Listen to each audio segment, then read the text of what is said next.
আসসালামু আলাইকুম রহমতুল্লাহি ওয়া বারাকাতুহু। আজকে আমরা হযরত আবু বকর রাদিয়াল্লাহু তাআলা আনহু এর বীরত্ব সম্পর্কে আলোচনা করব। আলী রাদিয়াল্লাহু তাআলা আনহু বলেছেন যে শ্রেষ্ঠ বীর হচ্ছেন আবু বকর রাদিয়াল্লাহু তাআলা আনহু। বদর যুদ্ধে তিনি রাসূলুল্লাহ সাল্লাল্লাহু আলাইহি সাল্লামের সাথে ছিলেন, উন্মুক্ত তলোয়ার নিয়ে তাকে পাহারা দিয়েছেন। সে সময় কাফিরদের বাহিনী ছিল মুসলিমদের 3 গুণ। এই যুদ্ধে যখন মুসলিম বাহিনী কাফির সেনাদলের মুখোমুখি হয়, রাসূলুল্লাহ সাল্লাল্লাহু আলাইহি সাল্লাম পরামর্শ চাইলে প্রথমেই দাঁড়ান আবু বকর রাদিয়াল্লাহু তাআলা আনহু। আবু বকর রাদিয়াল্লাহু তাআলা আনহু এর পুত্র আব্দুর রহমান ছিলেন কুরাইশদের পক্ষের যোদ্ধা।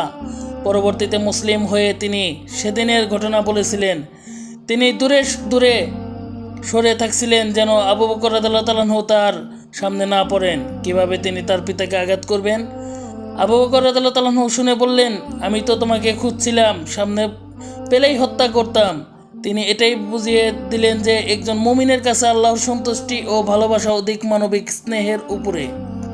যুদ্ধক্ষেত্রে শত্রুদের প্রতি কঠোর হলেও তিনি ছিলেন অত্যন্ত কোমল হৃদয়ের অধিকারী। সেজন্য বদরের যুদ্ধবন্দীদের ব্যাপারে মতামত চাওয়া হলে তিনি তাদের হত্যা না করে মুক্তিপণ নেওয়ার পক্ষে ছিলেন। মুসলিমদের তখনকার আর্থিক অবস্থাও তার বিবেচনায় ছিল।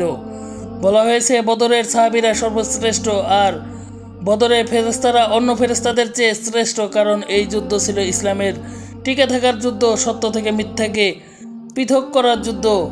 উহুদের যুদ্ধের এক পর্যায়ে সকলেই পালিয়ে গিয়েছিল।